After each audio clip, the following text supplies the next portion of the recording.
After day one of qualifying, Anthony Simonson is the top seed in Group 1. Now he'll watch the stepladder bowling in front of him to see who he faces to win the group and make the championship match of the PBA Tour Finals.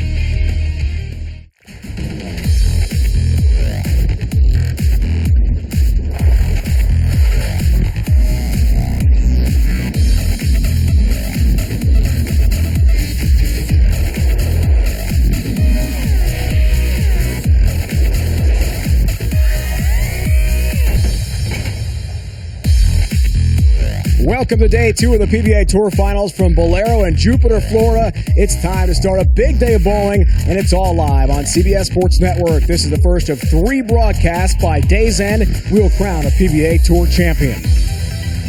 Today, it's the Group 1 Finals. Yesterday, after 4 games of qualifying, Anthony Simonson took the top seed over Jacob Buttriff, who threw a 300 game in his last qualifying effort. Sean Rash and the legend Norm Duke round out the stepladder bowling in that group.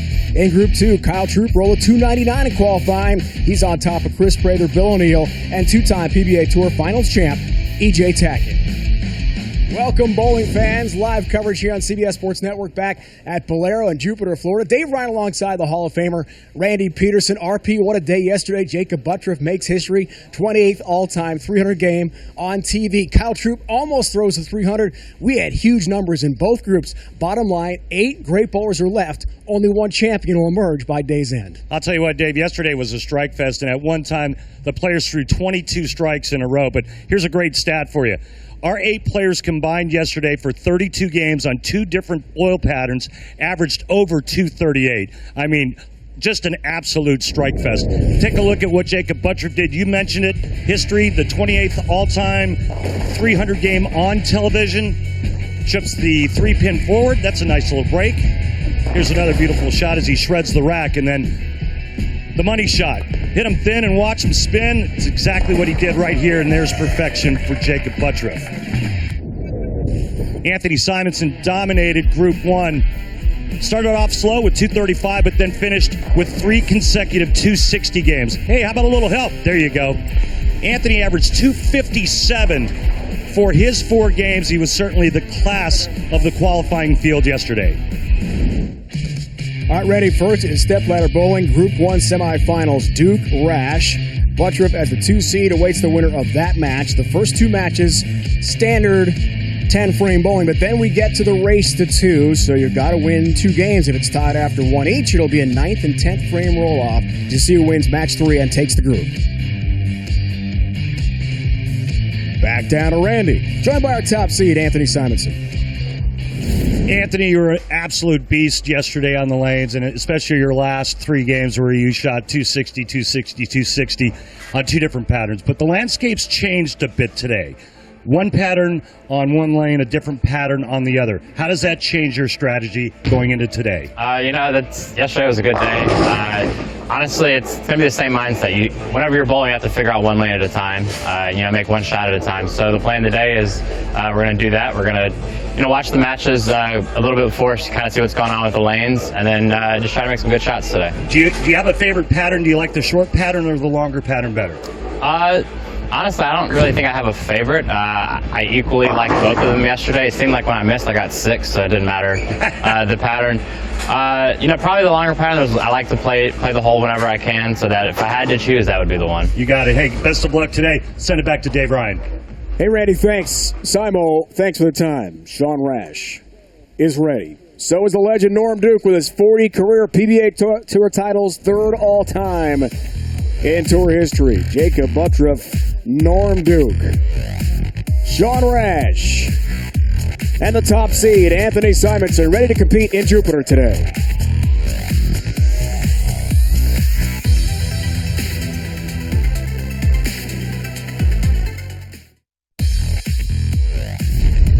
The 2020 PBA Tour Finals on CBS Sports Network is sponsored by Go Bowling. For promotional offers, tips to improve your game, news, or to locate a bowling center near you, log on to GoBowling.com. Just about time to start our Group 1 stepladder semifinal. The winner of Group 1 will take on the winner of Group 2 later today here in Jupiter to determine a champion.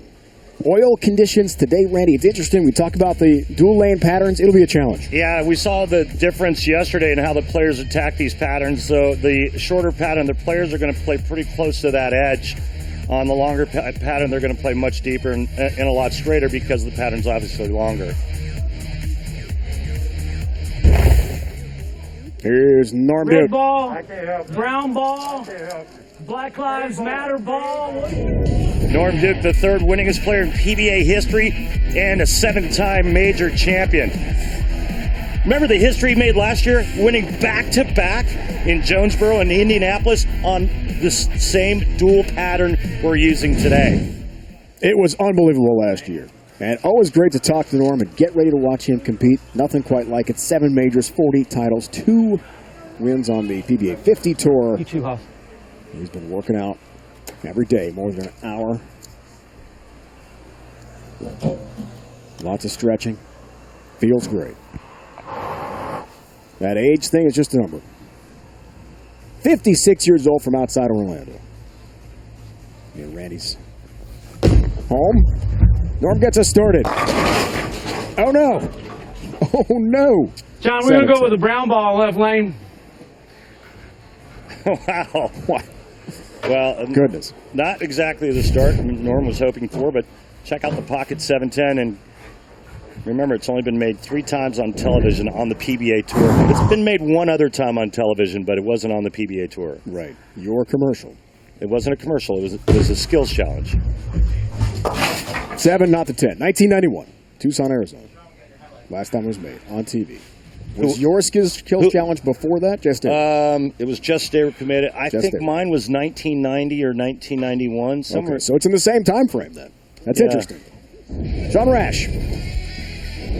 Outstanding 2019 campaign with almost $200,000 in earnings for Sean. In 2020, he picked up another win, climbing the ladder to win the Oklahoma Open. Oh, by the way, he shot 289 in the title match. We called it in Shawnee. That was fantastic bowling for Sean Rash. He said afterwards, going to buy a lot of diapers. With his paycheck. Said the same thing after the Summer Clash in this building last month, which he won. And sure enough, little Elena Ray was born June 29th. Sean's been buying a lot of diapers for a long time, just saying. 3 little girls. Congrats to the Rash family. New addition. Sean Rash gets started. Beauty.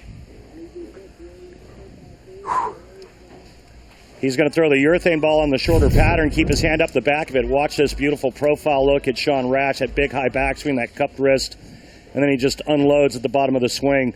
Battling some injuries, a little nagging back injury that I'm sure you'll get into, Dave. And then he's got a little knee issue as well. But that's what happens when you abuse your body for 37 years.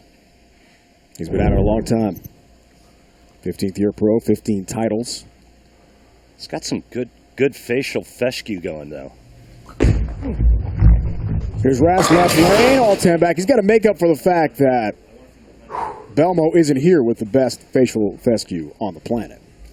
Yeah, well, I mean, you know, he's kind of set the bar at a certain height. It's and high. Everybody else is just trying to kind of match that. I mean, Cecil, our statistician, he's trying to get there. You, yourself, Dave. Me, on the other hand, I can't grow facial hair, and when I do, it looks like I have the mange. Oh, boy. So, Qualifying game by game for Norm. A 9:41. Really got going in game 4 of the 269. That's the reason Norm is here. Belmo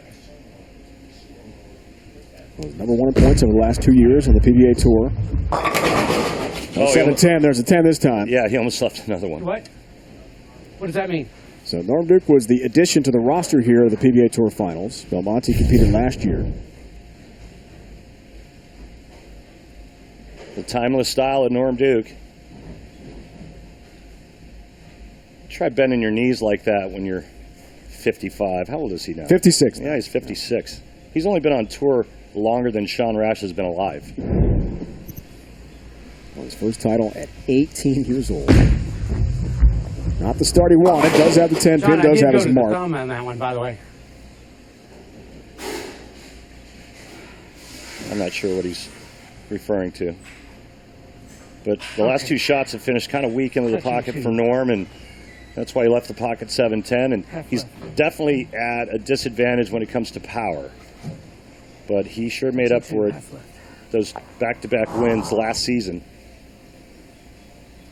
Top 8 PBA Tour points last 2 years gets you into this event. Belmo can't travel from Australia due to the pandemic, so Norm is in. Number 9 over the last 2 years. There's his first strike of the match. That's a lot better. On the left lane, making his adjustments. Touching 2, half left. Since 2019, Belmo, the world's number 1, is the top dog, but not here. He is watching at home in Australia. Belmo, hope you and your family are well. So Simonson, Tackett, O'Neill, Rash, Buttriff, Prather, and Troop are here. And then Norm Duke, as number 9, gets in to the field of 8. Finished 4th, as we saw in qualifying yesterday. On my phone. Someone's phone might have buzzed. Somebody's throwing one off? Yeah, Have that person removed immediately. Got to make sure. Sean, as Randy talked about, bothered by a back problem. Oh, boy. That got down the lane in a hurry. And Sean Rash, perfect through 3. This is a beautiful shot, but check out his stretching routine. Some that he yoga does. poses there. That's good. What is that like? Is that like crouching tiger, standing dog? I actually do that one every day. It's great. And then you do the pigeon as well. Stretch your leg, goes under. No, not those. I have absolutely no idea what you're talking about. You put one leg on the stretch one out, one right under, tuck it under your belly. It's a really good stretch. Tell you what, I'll Google it. Okay. Some good yoga apps out there, Randy. You might want to look into it. What are you trying to say? Sean Rash, left lane. You bet. Sean told us he's about 70% with a back issue. He strained it working out just before the baby was born. And we saw him again at the hotel this morning. He's doing the best he can to get a few minutes into the treadmill and a lot of stretching, ice pack, heat pack. As soon as he went back to the room last night. Is that what he told you, or is that what you saw? Because I saw him this morning coming out of Starbucks. That's what he told me. There you go, Norm. Remember, folks, this is Stepladder Finals. It's single game elimination. And check out how he's playing this right lane. I told you in the right before we got started, when describing these two oil patterns, that the players are going to be playing that the extreme outside edge on that right lane, and you saw it there with Normie.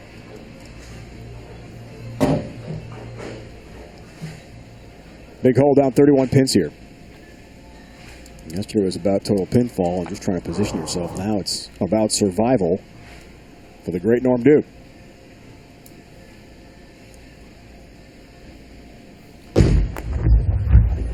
Look out. Whoa, it just sat there. Take a look how he's playing the left lane. Remember, the left lane is 9 feet longer in distance. And this is between 3rd and 4th arrow and never really gets right of the 12th board down lane. And Norm Duke has not missed the pocket, and he's trailing by 21. Remember, the pocket 7-10 was the biggie in the first frame.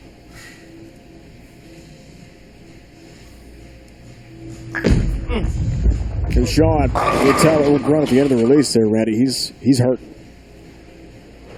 10 pin. He said during qualifying yesterday, couldn't wait to get back to the hotel room for some ice treatment. Well, I think any of us that played any sports in our lives realize back injuries are no fun at all. I mean, they'll keep you in bed for a long time. And when you've got a game like Sean Rash's, which is pure power and that big high backswing, it's putting a strain on his back, and he's going to feel it every shot, especially when he goes to throw it hard. So how would you deal with that if you were facing the same sort of injury? Medicate? No, I mean, you do exactly what you said Sean was doing. I know you stretch it, you put ice. I think ice is really good for any kind of muscle strain. I know a lot of people use heat, but I think ice is better. Left lane here, 10 pin. The messenger won't quite make the tap. And he's got a single pin conversion to contend with here. So we saw where Sean was playing on the right lane, using urethane. He's using reactive resin on the left lane. And again, very similar lines the two are playing. Sean Rash with a spare here. We'll have a 19-pin lead. Neither player has missed the pocket halfway through game number 1. There he is, the 40-time titleist, the great one, Norm Duke. Sean Rash, though, with the early lead. Lots more to come right here on CBS Sports Network.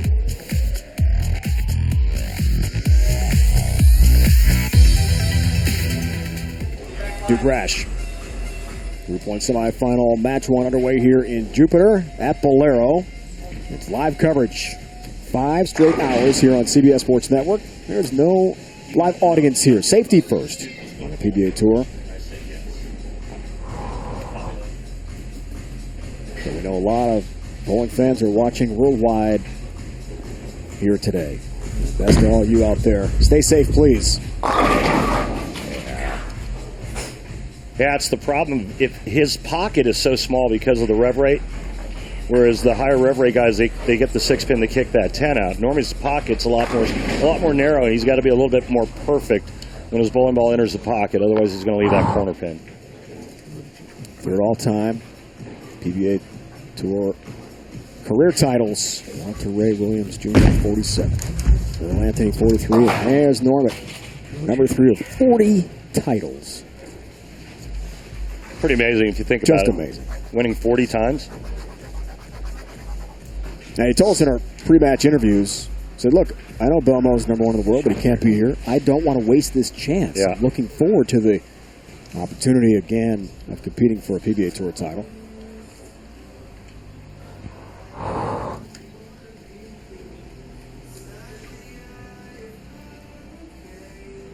It is hard to match the career accolade of this guy. Needs to get out. All right, he got it in that half pocket zone, and he'll strike from there. 20 pins. Let's see what Sean's back looks like. We're going to talk to him right now. Sean Rash, as we take a look at the replay of Norm's last strike, we hear you grunting a little bit on that right lane. Tell us what's going on with your back. Yeah, it's just tighter than it was yesterday, Randy. Need to throw a little bit harder than yesterday. There's more friction on the right lane. So I'm trying to give it all I got. I'm bowling a legend. It's an honor to share the lanes against him right now. But, I just got to focus on me and hopefully make 4 really good shots down the stretch here because I know he's gonna. But I'm not bowling him. I'm bowling the lanes and trying to do the best thing I can to beat these lanes up. Thanks, Sean. Great to have Sean. Mike Live. Tremendous access. See if you can hear it on this one. He's been sitting for a bit now, too, coming out of commercial break. Let's listen in.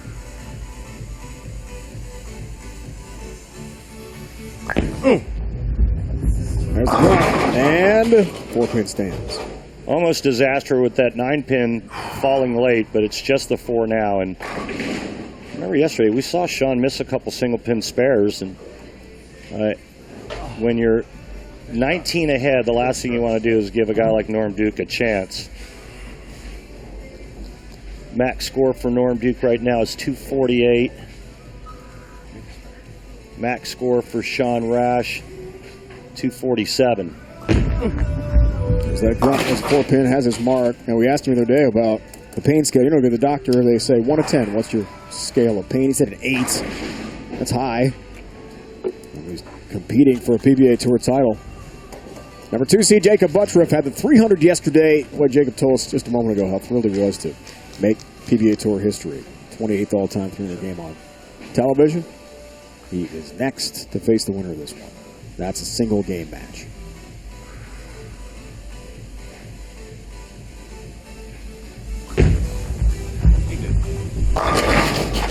No 7-10, just a 10-pin. No help from the messenger. Some good frames again. Through 8.5 frames, neither player has missed the pocket. And right now, it's just a matter of getting the corners out.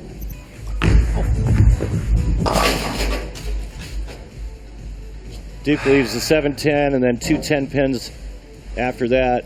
Rash, 2 10-pins and a 4-pin. Good shot. everything in the pocket. It's pretty impressive. 2 different oil patterns, 2 different pieces of equipment. I mean, this is high-level stuff, and this is why these guys are the best in the world. Still a very close match here. Norm works on a strike. Chance to reduce the lead to 8. In the 8th frame, big shot here for the legend. He's got all 10 back. And we've got ourselves a match here in Jupiter. Well, not only do we have a match with a strike in the 9th frame, Norm Duke takes the lead, and he can also shut out Sean Rash. Again, he gets this shot into that half pocket zone, and he can strike from there. He gets it into the mixer zone and pretty close to the shot that he threw on the left lane, the shot before this one. And what's funny, Dave, is if that ball is another half inch more into the pocket, he leaves that flat 10. Game of inches. Let's go back to that. Left lane, that looks good. And a huge strike for Norm Duke. And look who just took the lead. As he takes the lead after that tough start to this match against Sean Rash. He's up. Now, Sean Rash knows exactly what he has to do, and he has to strike out to force Norm Duke to double and get 9 in the 10th frame. Duke by 2 pins. Foundation frame for the number 3 seed. All 10 back, a big response for Sean Rash. Those pins had no chance.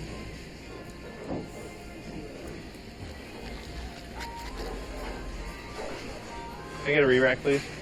Call for a re-rack with a chance to take the lead here in the 10th.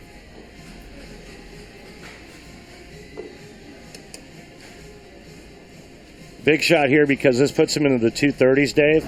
Right now, Norm Duke is in the high 220s. So basically, whatever Sean Rash does here in the 10th frame, Norm has to match.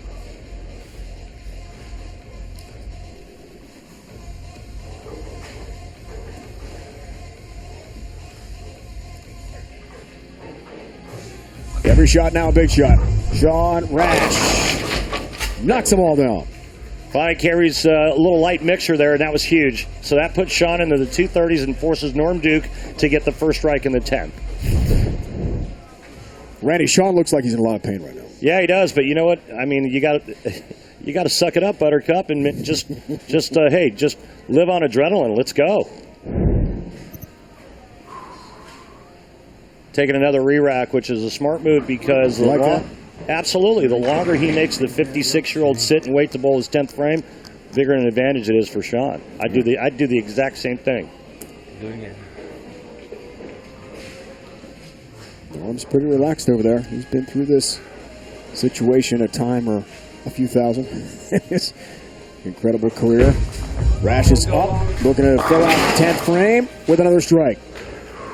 Well, you heard him say, oh gosh, go long, and it did. It got into that strip of oil there in the middle part of the lane and held its line perfectly. Again, the longer pattern, the players play straighter and more in the middle part of the lane. Sean knows the deal. A strike here is so much bigger than 9 because for a player's psyche, knowing that they have to go strike 9 is a lot harder than going strike 8. All the pressure on Norm Duke. All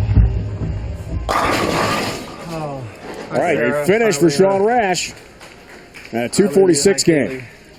Duke needs a double in 9. Anything less, Sean Rash advances to take on Jacob Buttriff.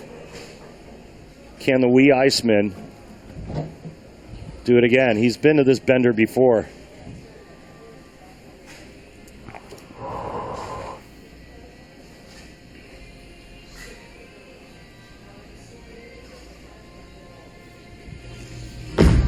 Got to have it. First of 2 strikes. There's one. Wow. After yesterday and watching all the power shots going down the lane, you didn't think this guy had a chance, but he averaged 235 for the 4 games yesterday on the 2 different patterns. 56 years young, Norm Duke. My tape has fallen out and is in the back. It's in the back. Striking 9. Now he Needs some tape Yeah. here, and it's not with him It's out. on the TV set. So that's a It's in the problem. back somewhere. So his thumb tape actually came out of the thumb hole when it was in the pit after going through the pins. Now, I'm not sure I've ever heard of tape coming out. I've seen grips and everything else. It's probably in that conveyor belt.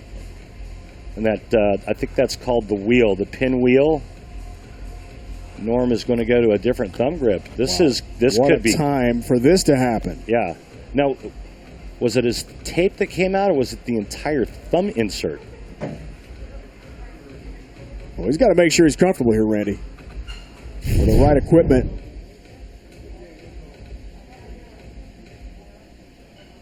Here's the strike. Yep, there it is. Wow. There it goes. And there it goes. Is that crazy?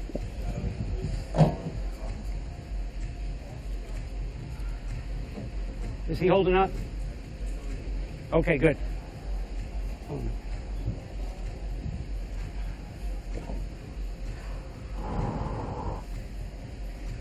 Norm's ready. He's got what he needs. Does he have a strike, which he needs? Lost it. No. Lost it right off his Nope. hand. Just flat dropped it. What a time for something like that to happen. Incredible. Sean Rash moves on. 6-10 up for Norm, and his day is over. Head-to-head with Sean Rash. Unreal. I don't think I've ever seen anything like it. Like I said, I've seen inserts come out, but not a whole piece of tape. And you know how particular Norm is with his feel. Oh, absolutely. Technician. Ugh. That's tough for Normie. Sorry, Norm. So his chance to win a 41st career title, an inch closer to number 2 in Earl Anthony. Over for now. Nice one. Sean Rash has had a great 2020 season in special events and on the PBA Tour, winning in Shawnee, Oklahoma. Advances. So Rash climbs the ladder today in Jupiter, Florida.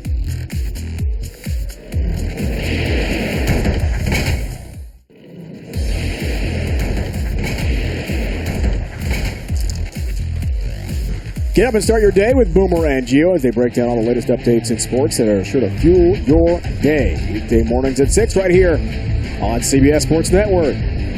Rash beats Duke in a close match by 10 pins when Norm had the equipment issue going for that second strike. Well, we'll never know now as Rash climbs the ladder. Buttriff is next, the number 2 seed.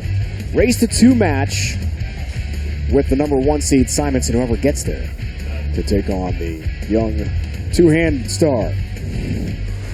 Sean Rash, very interesting match there with Norm Duke. Great finish on your part to put the pressure back on Norm, but then all of a sudden something inexplicable happened. Have you ever seen anything like that? No, never. I told Norm, I don't know if you could hear me, I say, hey, Norm, take your time, they'll find it. Trying to be the best sport I can. You never want to win when the player doesn't make their best shot or gives it their best, right? So very fortunate. Norm's one of the most clutch players in our game. I pretty much thought I was done even striking out. So unfortunate for Norm, bonus for me, gives me another game on television, and hopefully we can pull another great game. Thanks, Sean. Thank you, Sean. Extended play for Sean Rash. And thanks for the live access from Sean. It was the middle of competition. This is match play on TV to get to the championship match later today here on CBS Sports Network. I love the access with our bowlers. So thanks for wearing the earpiece and the mic, Sean Rash. And I thought it was great insight from Sean, just being there and watching. I'm trying to find the tape still. The great Norm Duke. At the end, what was going through his mind? That's fascinating stuff. He thought he was finished. I mean, well, sure. Underway. And a high shot. 6 down, 4 up here. 3, 6, 9, 10 remain for Sean Rash. And what makes the 3, 6, 9, 10 so hard is the back pin, that 9 pin. He's going to try to get his ball to hook into this spot right here so he can cover that pin right there.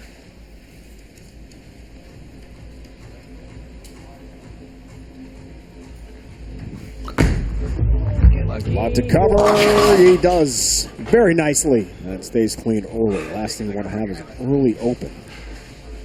Battling the back injury and going up against this guy. And Jacob Buttriff, the lone lefty in this event.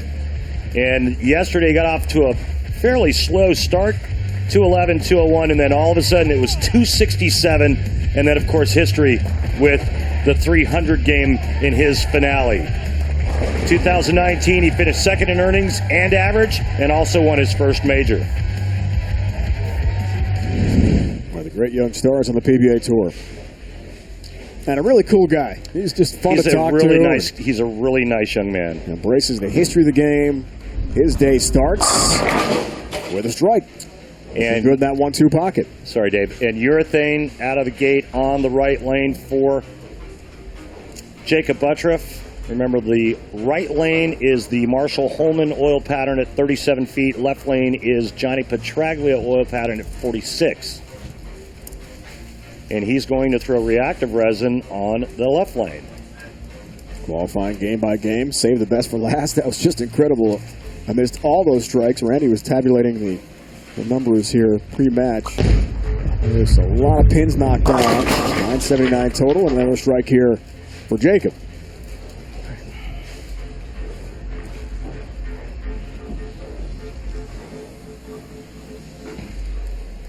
Early, Buttriff locked in. Rash has got to respond. Won the PBA Summer Clash. Almost won the Strike Derby in this building. For more success here today, the back hits. The 4-pin wiggles and stands on our dual lane attack for these bowlers. I think the right lane is going to be the key to victory. Whoever solves that right lane, or whoever's the most successful on that right lane, I think is going to win Group 1.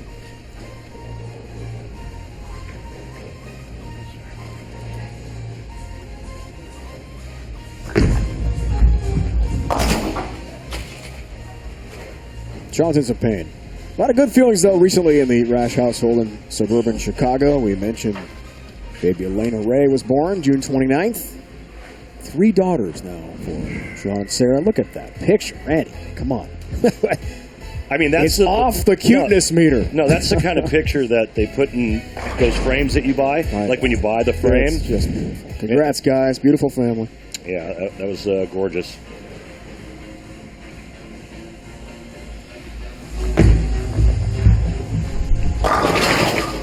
Shot there. And he knows that he's going to have to strike, because if there's one thing we've learned over the last couple of years about Jacob Buttriff, he can strike with the best of them. Another great look. Sean's a big guy, too. He's probably around 6'3". Big man, get that big high arm swing. But I think the last couple of years, he's really reinvented himself by changing his ball roll. Buttriff, whoa, here's some trouble. Really? 6-7-9, challenging. Spare conversion coming up. Again, I just referenced that right lane and it being the harder of the two. You did indeed.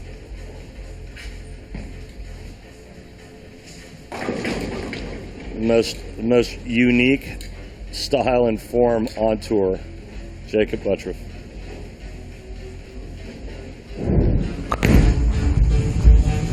Tough cover. No. 8-pin count, so he has the open. And things change on the bench for Sean Rash dramatically after the great start for Buttriff. And Sean's got to walk around a little bit, stretch it out. I mean, he is in pain.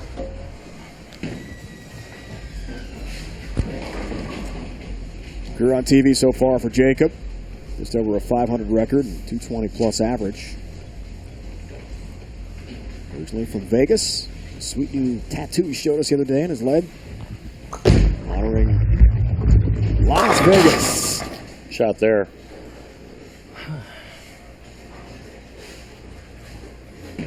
Won his lone major last year. It was fun to watch.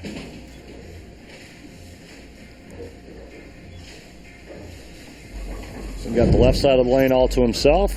Again, the trick is going to be making it on the right lane.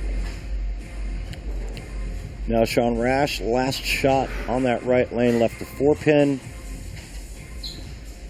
And he's going to stay with the urethane ball. There's that tricky right lane we talked about. Comes in a touch high there. Could have been a lot worse, just the 4-pin up.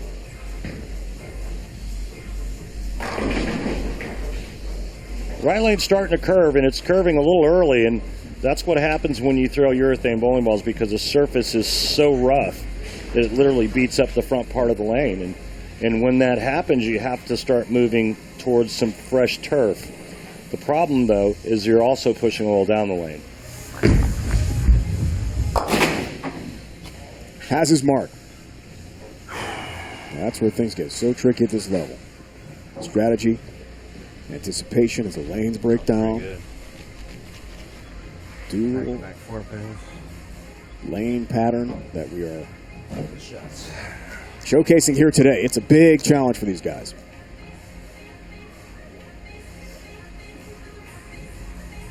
Sean's trying to keep it together with that back injury.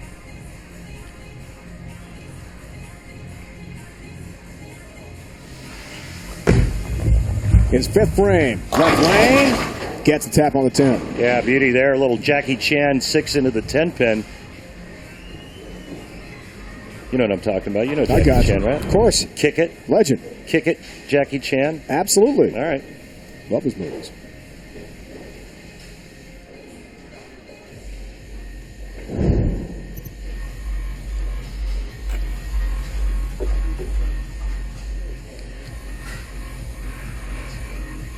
Back to the lefty.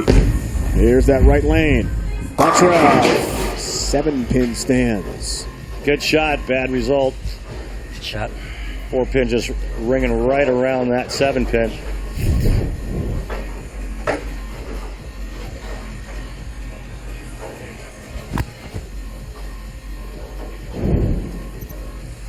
We're talking about Jacob's hometown of Las Vegas. Want to be sure we say hi to his mom, Bridget. 7-pin there. She's battling some health issues. We hope you are well and safe, Bridget, and enjoying Absolutely. watching Jacob perform today. Yep, thoughts and prayers your way. Absolutely. Did you mention the winner of this match takes on our leader for Group 1, Anthony Simonson? Climbing the ladder. And it's race to 2. Race to 2 wins. You got to win 2 games. If not, if they split the games, it goes to a 9th and 10th frame roll-off. I love that format. Left lane here for the lefty, and all 10 back for Buttriff, who looks strong. We've got a great match here in match number 2. Buttriff Rash. After Sean Rash knocked out the legend and the Hall of Famer Norm Duke. Can Rash survive with a back injury? Over the lefty, take over. Let's find out.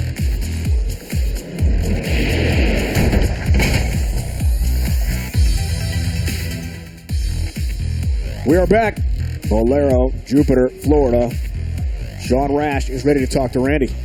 Hey, Sean, pretty tight match halfway through, 6-pin lead for yourself, but it looks like you're having some struggles on that right lane. What's going on? Yeah, no, the right lane, like I said earlier, is way different than yesterday for me. I've got to throw it harder, which is not what I want to be doing right now because of the back. But we've moved 2 so far with my feet. We're going to move 2 more, move the eyes in a little bit, and try to shape it a little bit differently. I could roll it, but I'm afraid of rolling it. It'll never see the spot. So, gonna just give it all I got. That's all I can do and all I can ask for. All right, Sean, thanks for your time. Love the access. Sean Rash live just before he's about to resume competition against the young star southpaw Jacob Buttriff. To go up by 16, 6th frame, challenging right lane. Oh my God. Didn't like it. High shot, 3, 6, 10. Yeah, that's the problem with when using urethane equipment and then you have to move out of that zone. You like to go nice and straight with it, and the one thing that players struggle with is when they start to break down, you have to move in and start giving up a little bit, or give it a little more angle. And typically the only player that's really able to do that is Jacob Buttriff and maybe Jason Belmonte. Good cover. Good news for Sean Rash. He maintains the lead because he was working on a strike. Those were quality shots. So he doesn't lose the count.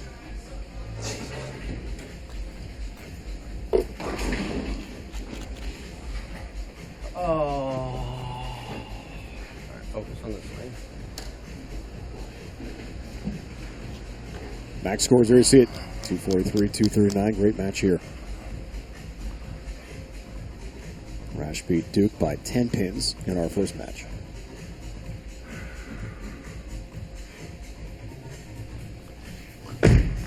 Every shot a big shot now. Left lane Rash, you bet. All 10 back into the pit. Well, he likes that lane, and so do most of the players. Problem for Sean is he's going to have to finish the match on the right lane. And that was the choice of Jacob Buttriff being the higher seed. So he picks, starting position. And, of course, Jacob said, well, I'll let Sean start the match, which makes Sean finish the match on that right lane. Good shot here.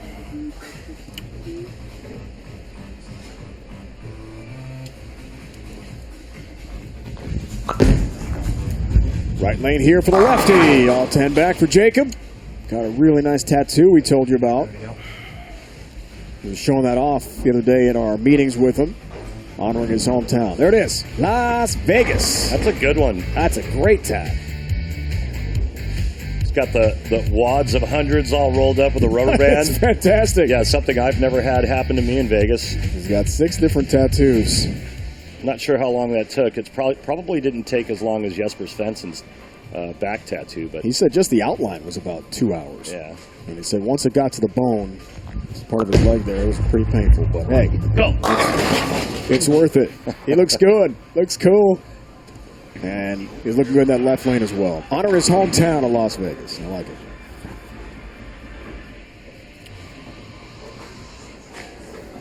Sean Rash now trailing by 14 after the 3-bagger thrown by Jacob Buttriff.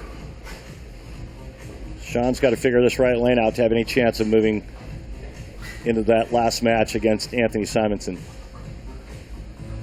Sean's done it all in his great career. Hall of Fame credentials for sure.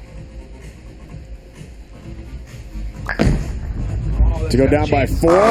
Yes. That's a great shot. Big shot in the 8 for Rash.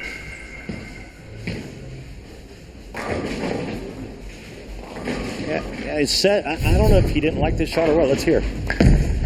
Oh, that's got a chance. Oh, no, he did like it. That's like got a chance. Yeah. I think it's the back injury that's causing some of that grimacing and strike breakdown. 50% for Rash so far here. Sean averaged 238.5. 4 games of qualifying. 3rd slot yesterday. Big shot here. He can take the lead. Going up. Yes, with help on the 7-pin, and he is up by 6 pins now into the foundation frame. Cooler than a polar bear's feet right there. Those last couple of shots give Sean Rash back the lead. And that shot that he threw on the right lane is really going to help him in the 10th frame because now he knows exactly what he has to do to strike.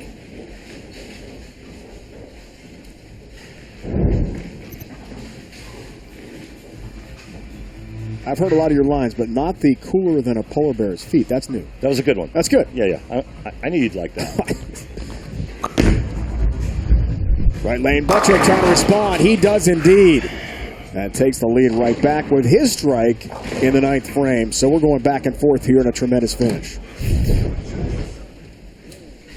Yeah, it's a good shot here by Jake. He gives it the business at the bottom of the swing and gets that urethane ball to react off the edge.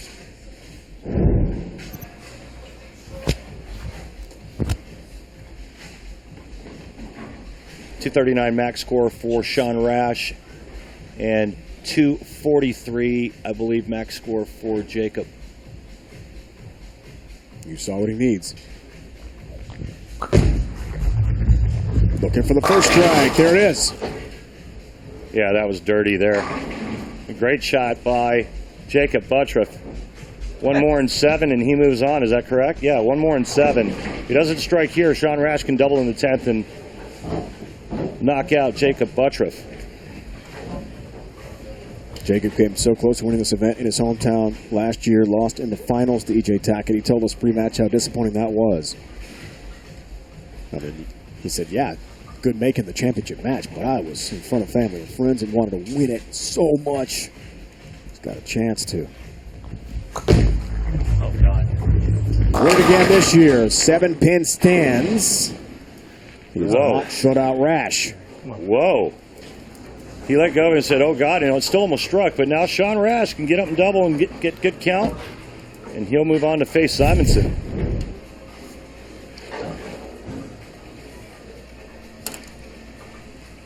Just a little late into the pocket. That was it. All right. Sean Rash needs 2 and good count. If he doesn't get 2 strikes here in the 10th frame on that right lane, Jacob Buttriff moves on. Here we go, partner. Nothing quite like it. Great PBA star stepping up in the 10th frame with a chance to win a match.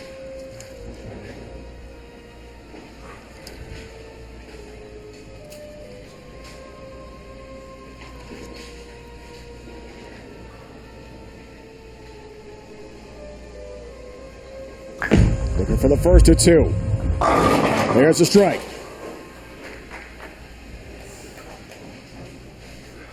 Wincing, grinding his way through this. He's in pain. This is not easy for Sean Rash. Needs 1 more and then 4 pins, and he's got the victory. Over Buttriff to climb the ladder to Simonson. Take a re-rack here. Yeah, he's buying a little bit of time. Stay positive. Maybe put a little bit of Granddad's cough syrup in that little drinking mug that he's working on over there on the side to help that back out.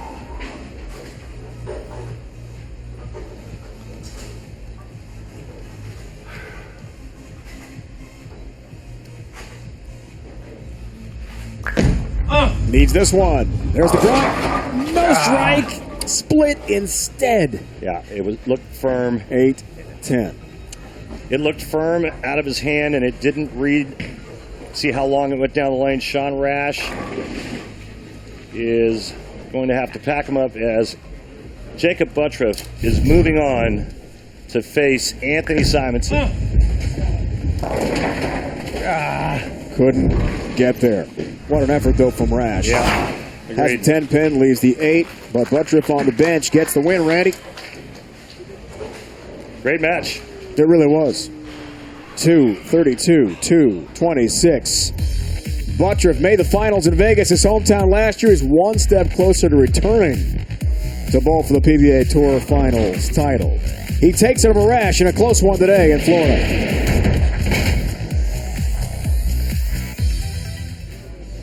Looking forward to Simonson Buttriff next. PBA Tour Finals here from Bolero in Jupiter, Florida. And your afternoon off to an unbeatable team as Tiki Barber and Brandon Tierney are bringing you a fan and player perspective to all the latest sports news. Don't miss Tiki and Tierney weekdays at 3 here on CBS Sports Network. For this Go Bowling with Randy segment, we're going to take a question for Randy from PBA social media. James asks, partner, what are some bowling drills you can do at home during the pandemic? Well, I think there's a lot of them you can find online, but I think the best one and the only one that you really need to use is the one I like to call the foul line drill. Go ahead and grab your bowling ball and get into your release position. Get that knee bend here and then swing that bowling ball back and forth. Concentrate on the direction your swing is swinging in. Concentrate on what your hand's doing, and then do this about 100 times. And then let me know how your quad feels. Good tip. I love that, RP. Might be pretty sore. Anthony was listening to you there, Randy. He might use that tip himself. Thanks for the question, James. Simonson, Buttriff. What a matchup coming up next here on CBS Sports Network. Live coverage continues.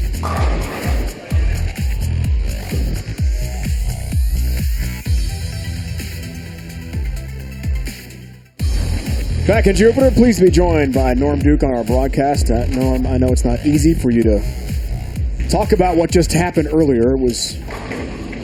Well, it's easier to talk about than it is to do it. Unprecedented. And thanks for your time. You're very generous with your time. Let's go through what happened here in the 10th frame. Yeah, that was one of my best shots of the day right there. I was so happy about this. However, unbeknownst to me, right there, you can see the tape fall out of the thumb hole. And now it's... Yeah, that piece of tape is now in the back of the machine. That's gone. It's gone. So the ball comes back, and the thumb is fine, but the tape is back there. And I use about 8 pieces of tape and a cork. All of it fell out. So Well, Norm, was a tough one. It's all right. It's happened before, and it'll happen again probably. Of all times. So Norm lost by 10 pins to Rash in that first match here at the PBA Tour Finals, Group 1 Stepladder. It's the overall semifinal of this event. And then it was Buttriff knocking off Sean Rash. The lefty survives to set up our race to 2 with the top seed Anthony Simonson. Going to be fun, Norman, to watch this one. Yeah, these two young guns, and both of them have power. Both of them just wind on it. It's fun to watch both of them. And by the way, both of our matches have come down to the 10th frame. 2-game match. Next 3 underway, the race to 2. I like the format a lot. You do have a bad start, bad game, bad couple frames. Simonson at age 23 already has Hall of Fame credentials. His two-hand delivery is unique, and he's added a new wrinkle that we've already seen. He has a backup ball. He made $171,000 on tour last year, and another $100,000 in one of those Bolero Elite events. Oh, You're talking about almost $300,000 to a 23-year-old. Incredible. From Little Elm, Texas, but now has moved to Vegas, working on a new bowling center there on the business end.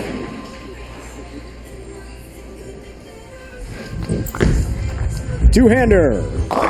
Started with a high shot. 3-6-10 still up for Anthony. Yeah, that's just the first frame jitters. He told you it's not very good. Yeah. He's trying to get it to the right really quick. You beat him last year for one of your titles, Norm. Yeah, I did. Was it Jonesboro? Yeah, he may have beat himself. I don't think he bowled a 200 game that day. But no, he didn't. And then you turned around and won the very next week. No, that was the second game. Jonesboro was Indy and then Jonesboro. Yeah. But this kid does not have any weaknesses, Randy. No, zero. Zero. And he can throw it with a backup ball as good as anybody I've ever seen. That was extraordinary. The PBA Strike Derby here last month, watching that. You know, I said to Belmo about 3 years ago, if my perfect bowler would be able to do two hands, both directions from either side, and one hand at spares, Anthony is the closest thing to that I've ever seen. Joined by Norm Duke, Hall of Fame legend, with us on our broadcast. Ooh, that's tough. Yeah, as soon as we talk good about him. 2-8-10. Yeah, it's the curse of Bo all over again, isn't it? God, Bo. Well, it gets it. Looks like it was in a pretty good spot. There's a backup ball. There it was. There it is. There's He a backup brings ball. We up the talked backup about. ball for the conversion. Oh, what a shot by Are Simonson. you kidding me? You cannot get a Incredible. ball to hook enough on the backhand throwing a backup ball with one hand. No way. But with two, he can do it. Oh, I'd love that guy. we just talked about it in an exhibition-style specialty event. The Strike Derby not in match play, and leading up to the stepladder of this Group 1. Guys, you're sitting on the bench, and you look at that spare, and you know there is not a pro on earth that's going to make it. Right. So you're basically counting yourself, okay, I got a Exactly. little lead, Yeah. and then he takes it right from you. Hello. It takes me back to my Marshall Holman story real quick. It's the first time I'm ever bowling Marshall in match play. Showboat, Las Vegas. I'm cocky young kid. I'm going to kick this guy's butt. Yeah, you are. Marshall gets up, first shot, leaves a pocket 7-10. I know I'm going to beat him. All right? Let's see how Hang Buttriff on. responds here. Oh, 3-7. So I'm sitting there, he leaves a pocket 7-10, and I'm like, I got you. It's first frame, I got you. You're mine. And then he makes it. He turns around and yells and screams and looks right at me and points his finger like if he was close enough, he'd have poked me right in the chest. And I proceeded to get my butt kicked. Oh, my gosh, that's why it's pro sports. Yeah. It's Dave and Randy, joined by the legendary Hall of Famer Norm Duke on our broadcast here. 7 stands, so an open for Buttriff. It's going to be interesting to try to respond to that amazing backup shot and conversion from Simo. Yeah, all of a sudden it's a one-pin match. Look at those numbers, guys. Yeah. 257 average. Two different patterns. Simonson. You watched it, Norm. You were I was trying not to watch it. you were part of this. I was trying to Talked look about away. yesterday. Yeah, qualifying. Yeah, it was quite stellar. Shot there.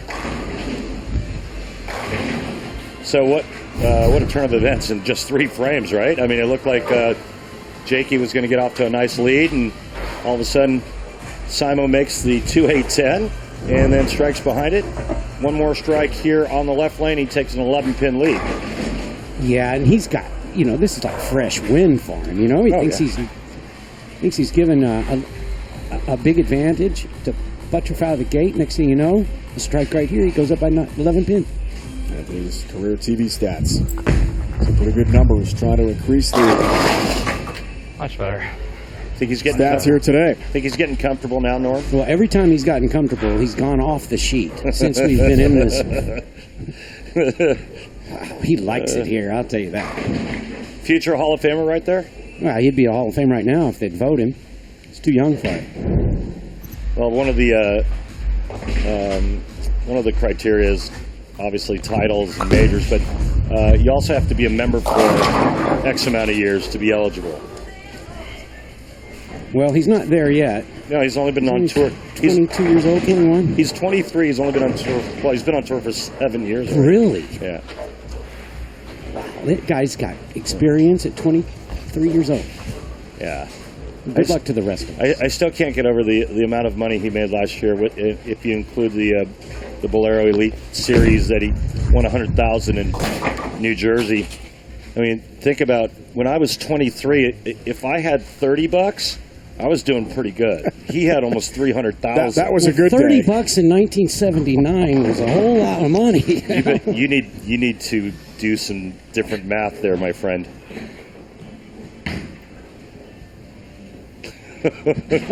Good one, Norm. Looks like Jacob's going to make a ball change here. Left lane. Still a very close match. Race to 2. Leaves a 7. I think that's the For ball. the lefty. Sorry, Dave. I think that's the ball he shot 300 with, Norm. It is. The left lane is the long pattern, and that's the one that he used on the long pattern. But it was hitting a whole lot better yesterday than it did this shot.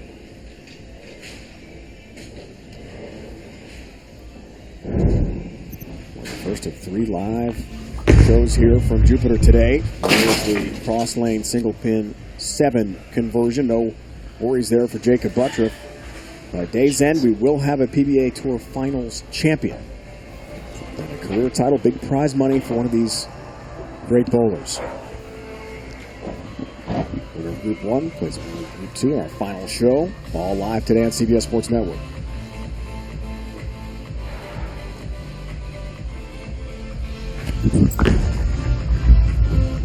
Simonson.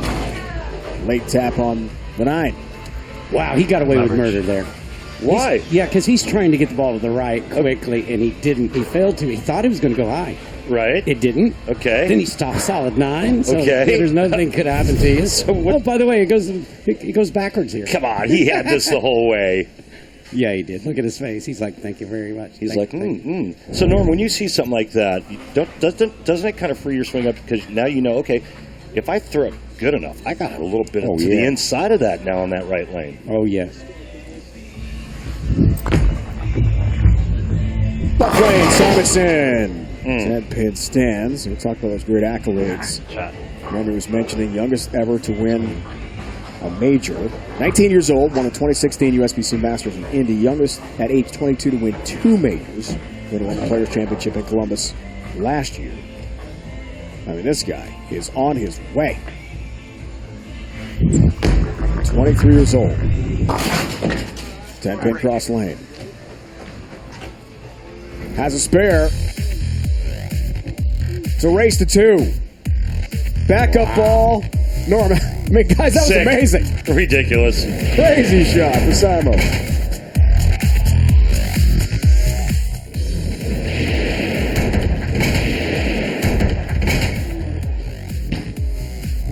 Bowl anywhere, anytime with the new PBA Bowling Challenge mobile game for iPhone, iPad, and Android. Head to PBA.com to check out the game that has more than 29 million people downloading it so far. It's continuously updated with new ball options, new venues, new competitions and challenges, and in-game rewards. Download the free app today, and for more information, visit PBA.com. You guys have that on your phone? Dave, I saw you playing that during the awesome. commercial breaks yesterday. Just awesome. And you always choose that easy pattern. Easy pattern for a very bad left-handed bowler. That'd be me. You're pretty good on that game, though. I've seen you in action. All right, guys. Dave Ryan alongside the Hall of Famer Randy Peterson, another Hall of Famer and Norm Duke with us as well. Buttriff.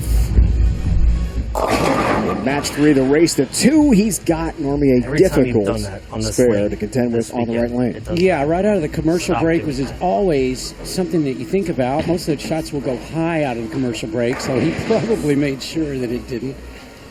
That's a non-reactive ball, though. Remember, I was saying earlier that each day the lanes are carrying down to get a little tighter on the back end. I mean, the ball is restricts its hook a little bit. So, day 1 you can get it back from there. Day 2, a little bit of wiggle, and then you have to pay maximum penalty. So what's the adjustment for Jacob now on that right lane? Well, he's going to, his instinct is probably to slow it down or hit it harder. The only chance he's got, I think, is to move left and get closer to the gutter. Maybe even swing it a little more to get the ball exposed to the dry area.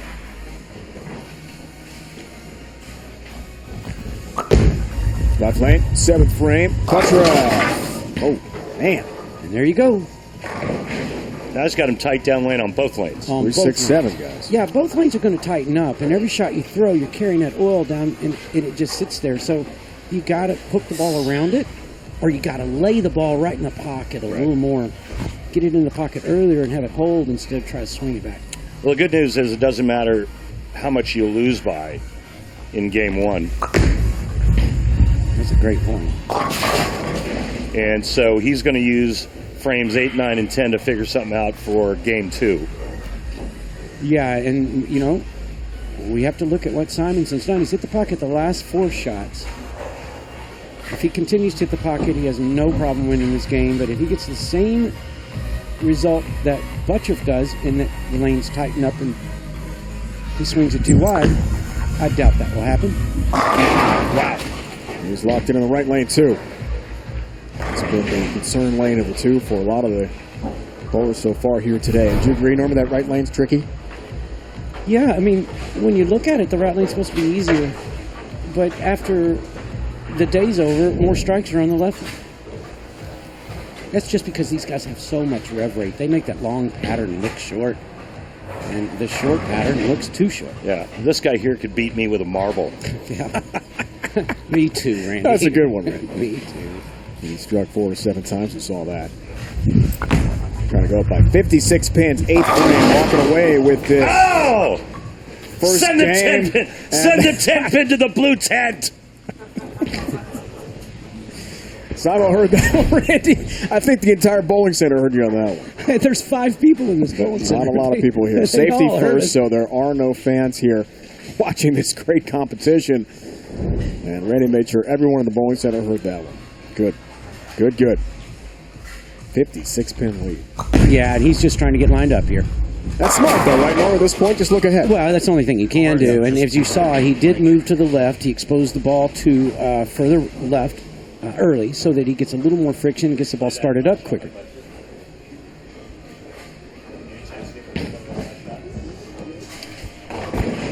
We're going to see a replay of it. Yeah, Normie, talk about what you just said. See, he gets it wide early. Now it starts up. Okay, that's fine because it'll lay there. But if that ball doesn't start up there, then it'll hang late. That was the ball change. He went back to the ball he started with on that lane.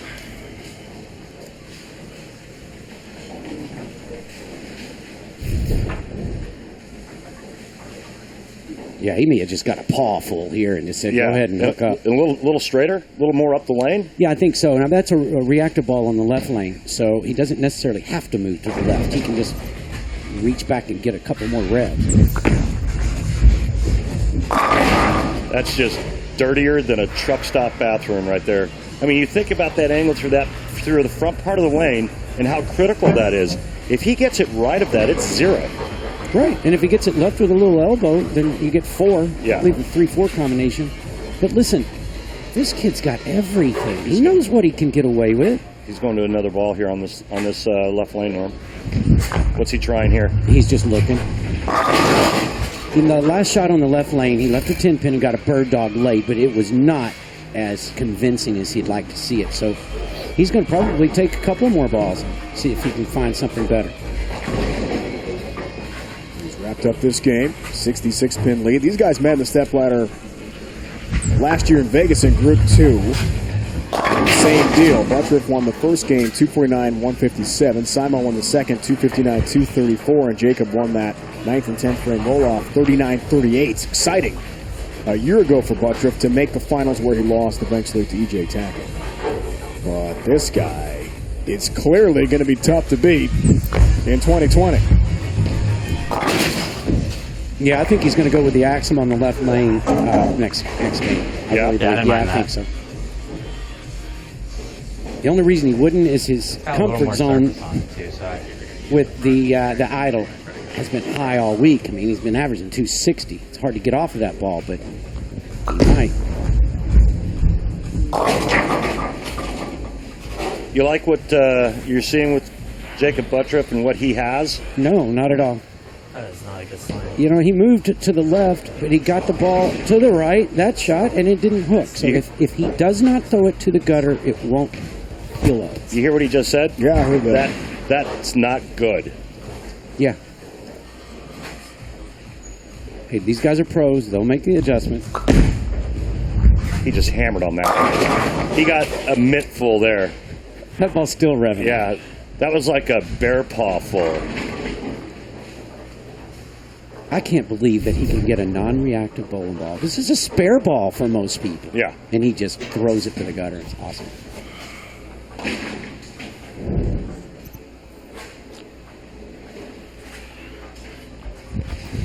Buttriff's going to finish out this game.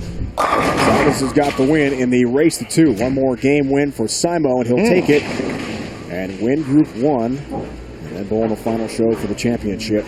If we're tied, we'll have a 9th and 10th frame roll-off like we did between these two last year we talked about. It was exciting. Eventually won by Buttriff.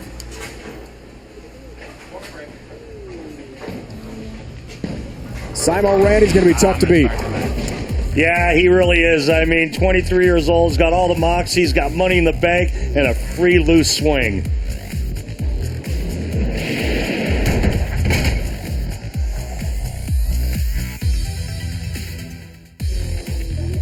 Getting set for game 2 in the race to 2. Anthony Simonson, the 2-8-10 conversion. It was incredible to watch with the backup ball. That was the second frame of game 1. I mean, just unbelievable. He's actually won an event backup ball only. That happened in Delaware. It's 0.6% on that. Not easy to do on the 2-8-10 to try to convert.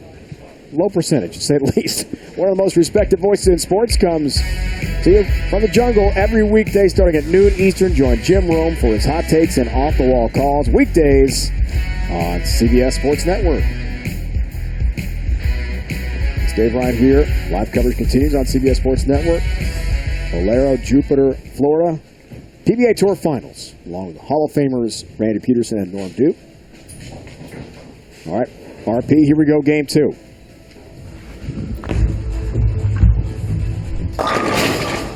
Four pin for Simo. What adjustments do you guys see here the bowler's going to make? Norman, you first. Well, I saw that comment. I thought that Anthony Simonson would change to the blue Axum on the left lane. It gives him a little more traction. You saw it. He leaves a 4-pin, a little over traction, I think. I think that Buttriff is just going to get a handful on both lanes. And you know what? If he loses, he's going down with his power, period. Yeah, I like that assessment. I think Jakey's just going to try to rip the eyeballs out of every shot here and see if he can't send this to a roll-off. Fourth and final qualifying game here yesterday. It was a thrill for all of us to watch the 300 game. For Buttriff, game 2, late tap on the 10-pin. Early strike is important after getting blasted in that first game by 45 pins. Yeah, he got a handful of this one, and he makes it hook on the back end. He just says, here. He's got a couple extra gears, doesn't he, Norm? Boy, he can rev it up.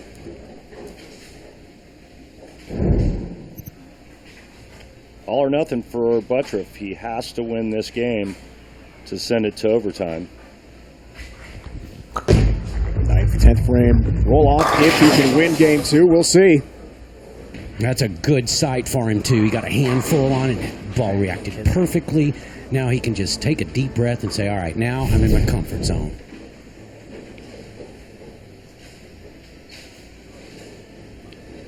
Pretty unique form there, Normie. When Never seen anything like you it. talk about that much hit and that much hand, but yet still sliding after he lets go of it. It's crazy what we're watching nowadays. That's a ball change. Wasn't it? I thought it was the same ball he'd been using on that lane. Okay, maybe I'm wrong.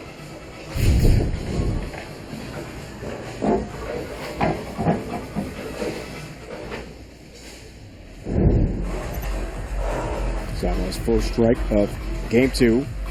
It's the race to 2. Lost to Belmo this year in Lincoln, Nebraska. Jason Belmonte's watching us from Australia. Oh, he stayed with the axle. He made a board or two move to the left to get the ball wider. He got it wider, and now he looks at the 7-10. You know what? This may preempt him to go back to the other ball. 7-10. Well, you see him use his thumb on that shot there? Yeah, he does. You know, I'd never seen that. How did he get his thumb in the ball? He doesn't have a thumb hole. I've never seen that. I haven't either, not with Simon. I know he's got a weight hole in that ball. Is that where he put his thumb? He put his thumb in the weight hole. This guy's incredible. Are you kidding me? One-handed. I just keep seeing things I've never seen in my life. Including your unfortunate incident with a tape here today. This has just been wild. So in one show, a backup ball, of course the two-handed delivery from Simonson, and then the one-hander on the 7-10 spare attempt. Still no one since 91, Jess Dayrook, Tucson, Arizona, to convert the 7-10 on TV. I got a feeling next we're going to see a unicorn. Something we've never seen for sure. I mean, this guy. Hey, Buttriff just got right up there and took advantage of that 7-10 bad break that Simonson got. Now he leads by 32. Pretty good second game here. It's for front four, 7-pin. Ends his bid at perfection. But still Buttriff off to a great start. Single pin. Spare conversion to 7 coming up.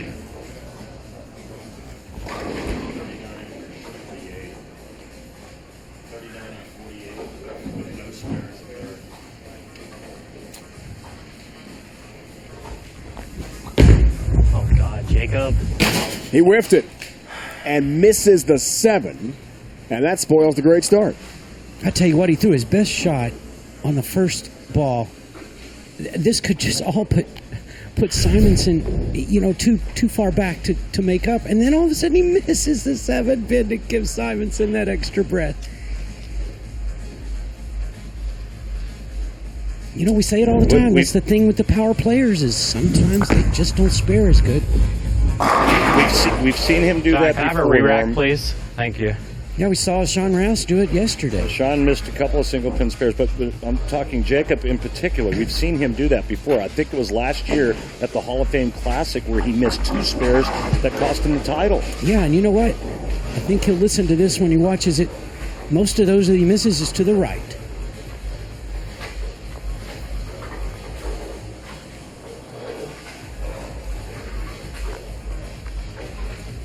Simonson, he's going to go back to the bowling ball that he used last game.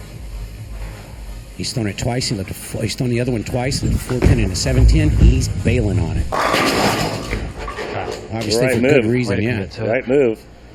So new life, new chance, and Simonson takes advantage after a really tough start. 7-10 spare attempt. Yeah, this is his go-to shot right there. You can just tell.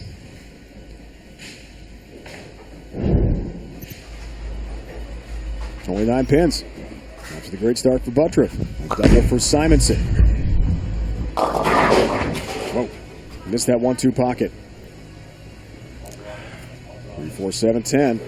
Tricky spare coming up here. All right, we've got the 2-4-7-10. He's going to try to drive the 2 over into the 10, and then the ball will take out the 4 and the 7.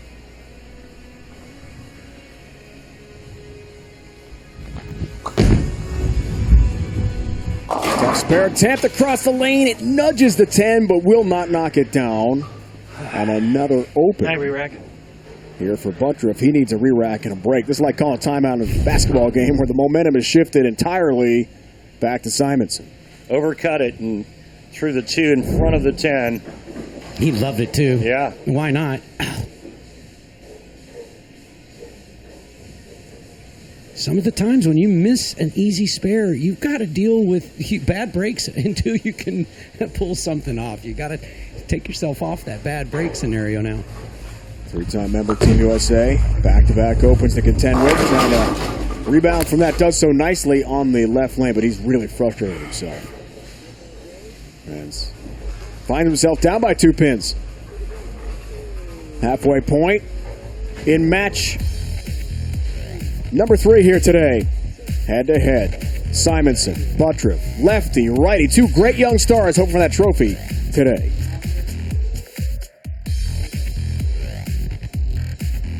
Match 3, game 2 continues. Jacob Buttriff had a great start with the first 3 strikes, but then back-to-back opens, opening the door for Anthony Simonson, the top seed of this Group 1, to take the lead by 2 pins.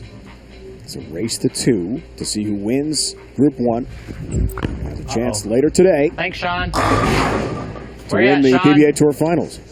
Saw that urethane. He was told me it wouldn't hook earlier. Oh, there you are.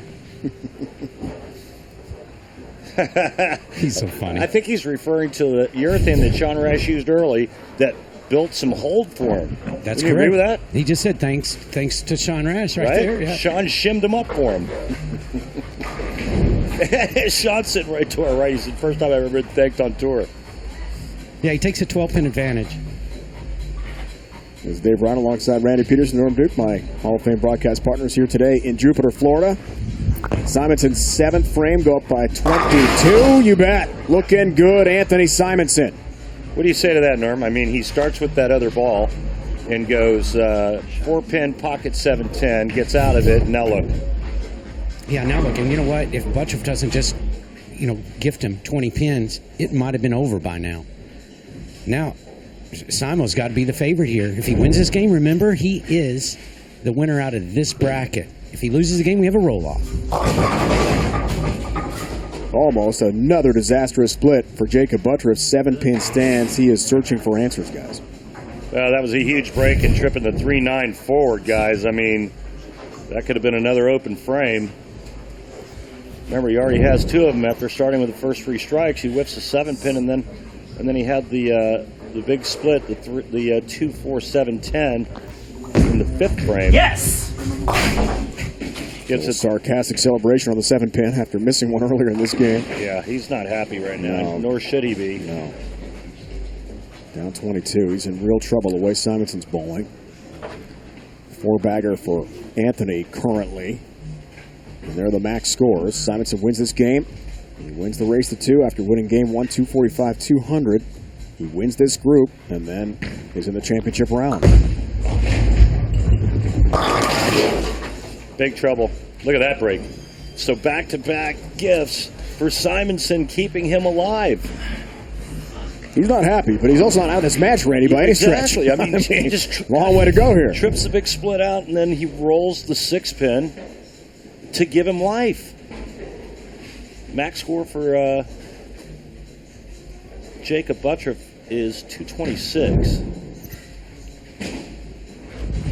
Right lane, Simonson trying to respond. Does so. Well, trip 6 for the lefty, trip 4 for the righty, Norm. Yeah, I tell you what, Simonson got away with murder right there. And in doing so, you know what? 9 spare strike, 9 spare, any of that, basically lets him advance.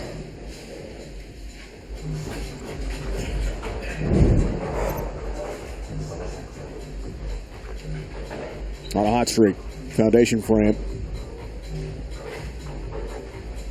Trying for the 6-bagger and a 42-pin lead over the 2-seed Jacob Buttriff.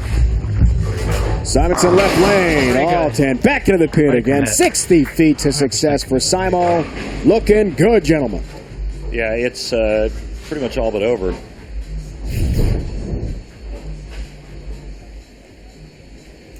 Beautiful shot there by Simo. His max scored 258. Yeah, Buttriff is going to have to strike out and then hope that Simonson helps him, not only with an open frame, with the count. Well, now it's done. Game over. I tell you what, with Buttriff, when he went high in the 5th frame and he left that big split, he just overhit the ball. Maybe he didn't get it to the left enough, I don't know, but he just overhit it. In the next 2 shots, he doesn't get enough on it. That's what happens when you're not comfortable, is you just feel like you got to hit a window that is so small. Well, I said it at the top of the show that the key was figuring out the right lane. Correct. And for all the players, and Jacob, no exception. Oh my! But he never figured out that right lane, and I thought it was going to be the trickier of the two. It proved to be the trickiest of the two, especially for their left-hander. But Buttriff yesterday, perfect game. Everybody it was electrified in here with all 25 of us. Yeah. We loved it. On the long pattern. Yeah, on the long pattern. With reactive. Not his day today, though, guys. He'll be back. Yep. Open frames. Just unable to find the groove, really, on either lane for Buttriff. This one's over. Simonson will advance to the championship round against the Group 2 winner, which will still come up here on CBS Sports Network as our live coverage. 5 straight hours. PBA Tour action continues here on CBS Sports Network. It's got to feel good, guys, right on the bench, watching what's happening in front of you, realizing it's over. Yeah, I mean, it started off in a way that really didn't favor Anthony Simonson. The ball change that Norm spoke about coming off of that opening 240 game. He makes the ball change because he had some throwaway shots in the 10th frame the game before, and then he starts 4-pin pocket 7-10. So what does he do?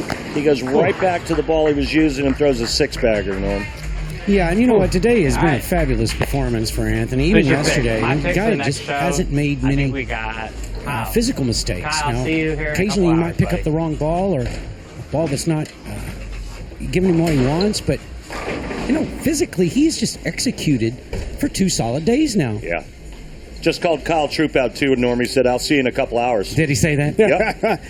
So Simonson, a well-deserved break here as our live coverage rolls on from Jupiter, Florida. Wins the race to 2. 237-184 win over Buttriff in Game 2 and takes Group 1. Normie, thanks for joining us for the great commentary. We love it.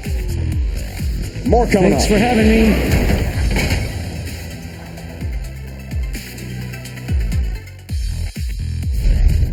The 2020 PBA Tour Finals on CBS Sports Network is sponsored by Go Bowling. For promotional offers, tips to improve your game, news, or to locate a bowling center near you, log on to GoBowling.com. No problem for the top seed of Group 1, Anthony Simonson. Fantastic bowling. 245, 200 a game. 1 over Jacob Buttriff, 237, 184 in game number 2. He wins the race to 2. He wins Group 1, the semifinals. He is off to the PBA Tour Finals Championship round, which comes up later today. Our live coverage rolls on here on CBS Sports Network. Randy Lane level with our bowlers. Thanks, Dave. With me, Jacob Buttriff and Anthony Simonson. Jacob, I'm going to start with you. You bowled so beautifully yesterday. That exciting 300 game was so awesome. Today, you struggled to find the reaction you needed. What happened and what was different? Well, Randy, it was the same thing I struggled on the shorter pattern yesterday. They just got tighter and tighter down lane for me, and the issue is that when I eventually have to keep moving left, my ball actually overhooks when it gets to the gutter, and that's what happened in the 5th frame the last game. And the second I tried to move in off of that, my ball just never saw it. So, same struggles I had. But at the same time, it's like just something I'm going to learn for the future. So, if we had to do it all over again, what would you change? What would you do different? Use more surface. I feel like I didn't use enough surface for this trip, and on the shorter pattern, 37 feet, you figure your ball's going to hook a little bit more, but that wasn't the case, unfortunately. But hey, something else to look forward to in the future. Jakey, thanks so much, and thanks for that exciting 300 game yesterday, man. Best of luck to you. Thank you. Simo, Wow, you made it look pretty easy today, my friend. Take us through, well, actually, we're going to go through a highlight package real quick and talk about some of the stuff that you did today, starting with this ridiculousness here. What is this? I've actually been practicing that. How many times have you made that? A few times. Like I said, over the past, honestly, 3 or 4 weeks, I've been, just messing around at the center. There's been a lot of 210s I've left, so I've just started shooting at them back up. I knew that particular pattern. There's a little bit of hook to the left, and I just kind of took a chance. It was early enough in the match that I felt like if I didn't get the spare or any pin count, I wouldn't lose too many. And throughout these 2 games against Jacob, it looked like you were in total control of both oil patterns. You made that ball change in game 2 of your match with him. You stayed in it for 2 shots, went right back to what you were using before. What was it with that bowling ball and the way you were playing those 2 lanes that worked so well for you? Over the last few years, I've really learned how to bowl on some of the shorter patterns with reactive balls, and I think that's been a big key for me. The left lane, just kind of have an understanding. I bowled on this pair of lanes a couple times now, probably more than most of the guys here. And for me, I felt like as I started to move left, my ball was getting lazier and lazier down the lane. So I actually decided to move back a little bit right and kind of just touch it through the front part of the lane and get it into that track where I know it would hook. All right, so you gave Kyle Troop a little message going to break. Is he the guy you'd like to face for the title? Yeah, that's who I've been rooming with this week. We've been talking about it for 3 days. He's like, man, I'd love to bowl you in the finals. So okay. I got my side of the bargain done, so we'll see if he can get his. Now, he's going to use that urethane ball in that right lane. That's probably only going to help you if you face him. Yeah, right? I mean, potentially. You did thank Sean Rash for using that urethane on the right lane. Yeah, it gave me a little bit of hold. It just kind of helped stretch the pattern out just a pinch. I think whoever I bowl, it's going to be an exciting match, and I think this show is going to be pretty exciting. You got it. Hey, thanks for your time. Congratulations. We're going to see him in the finals. Send it back to Dave Ryan. All right, guys, great to get the access with Jacob Buttroff and Anthony Simonson. So, Randy, let's talk a bit about Simo's day and really the last couple days. 257 average for him in qualifying and the 4 games yesterday, and a 241 average in his 2 games here today. Simo looks really tough to beat. It's going to be great bowling in Group 2 coming up, but Anthony Simonson's got to be a big favorite, right? Oh, absolutely. I mean, he's in complete control of both patterns. He knows exactly what he's doing, and his execution has been flawless throughout the last 2 days. So he's going to be he's the front runner right now to win this whole thing. I mean, if you're going to take this title away from Anthony Simonson, you're going to have to earn it. Won't be easy. More coming up from Jupiter, Florida.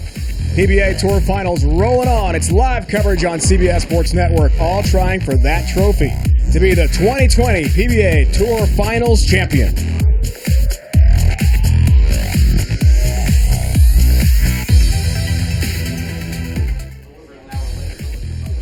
Great day for some great bowlers here, but in the end, Anthony Simonson just that much better. Special thanks to Norm Duke for joining us in the broadcast as well. Now for Randy Peterson and the entire crew, it's Dave Ryan saying so long for now from Jupiter, Florida. Back after the break to bring you more PBA action as we continue with the PBA Tour Finals live from Bolero here in Jupiter, Florida. It's been a presentation of CBS Sports Network, the 24-hour home of CBS Sports. More great bowling is on the way. Stay with us, bowling fans.